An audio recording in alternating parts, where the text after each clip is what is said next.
The junkyard on Outpost Keller 9 stretched for miles, a graveyard of broken ships and shattered dreams.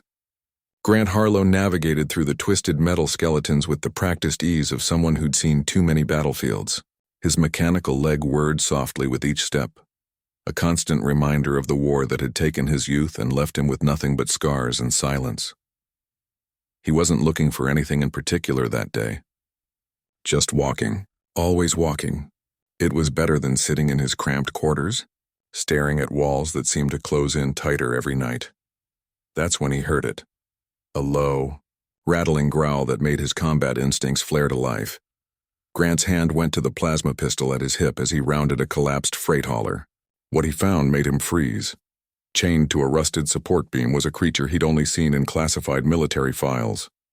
A Varathian shadow stalker, what humans called an alien Black Panther for lack of a better term.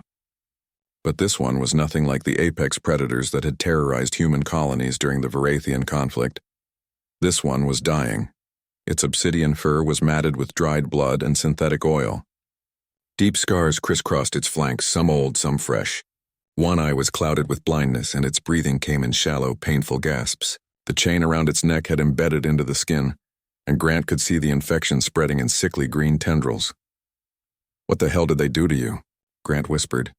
The creature, Sareth according to the faded tag welded to its collar, fixed its one good eye on him. There was no fight left in that gaze, only resignation. It had been abandoned here to rot, discarded like the broken machines surrounding them. Grant knew that look. He'd seen it in his own mirror every morning. The logical part of his brain screamed warnings. Varathians were dangerous. This species had killed thousands of humans. Command would have his head for harboring one. But Grant was tired of listening to logic. Logic had led him to a lonely outpost at the edge of nowhere, waiting to die.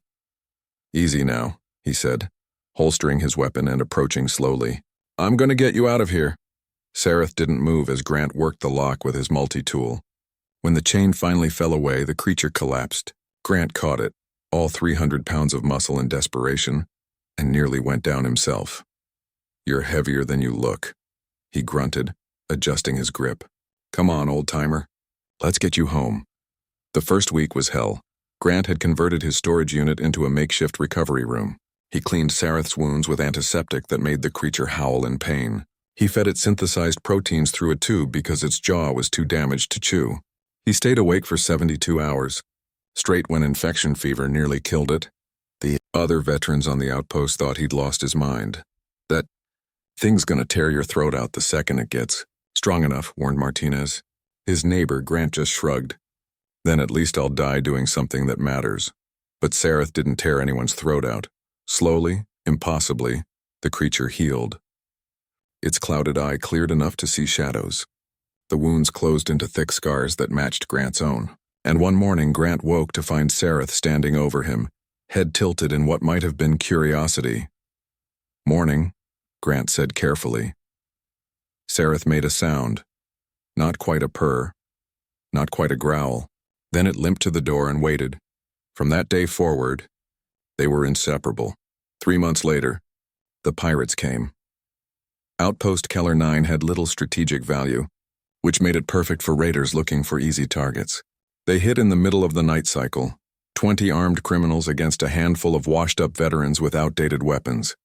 Grant was in the communal area when the first explosion rocked the outpost. Alarms screamed. People scattered. He saw Martinez go down, a plasma bolt through his shoulder. Then he saw the raider advancing. Weapon raised for the kill shot. Sareth came out of nowhere. The alien Black Panther moved like liquid shadow, crossing 30 feet in a heartbeat. The raider's scream cut off as 400 pounds of predator drove him into the ground. But Sareth didn't stop there. Grant watched in awe as the creature he'd saved became a force of nature. Sareth flowed through the corridors with surgical precision, taking down raiders with brutal efficiency. Not out of bloodlust, out of purpose. Out of loyalty. Grant grabbed his rifle and followed, providing covering fire as Sareth dismantled the pirate assault. They moved together like they'd trained for years, each anticipating the other's actions. When a raider got the drop on Grant, Sareth was there. When Sareth was pinned by crossfire, Grant's shots cleared the way. By the time station security arrived, the fight was over. 15 raiders dead or incapacitated. 0 civilian casualties beyond Martinez's shoulder wound. The security chief stared at Sareth with wide eyes. That's a Varathian Shadowstalker.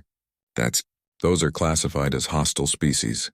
File whatever report you want, Grant said, one hand resting on Sareth's scarred head.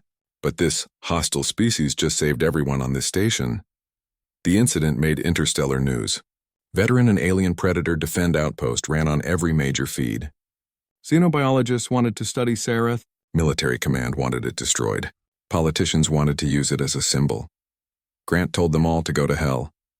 But he couldn't ignore the message that came from the Varathian delegation. They'd been searching for Sareth for years. The Shadowstalker had been a war hero among its people, abandoned by a trafficking ring after being deemed too damaged to sell. They wanted Sareth back. Wanted to honor it properly. Grant looked at his companion, who'd settled beside his chair like always. What do you think, old friend? Want to go home? Sareth's answer was to rest its massive head on Grant's lap. The Varathian delegate came herself, a female with silver markings and ancient eyes. She studied Grant and Sareth for a long moment, then nodded slowly. Among my people, she said, there is a saying, the bond forged in shared scars cannot be broken by birth or blood. Sareth has chosen. We will not interfere. After she left, Grant sat in comfortable silence with his unlikely companion.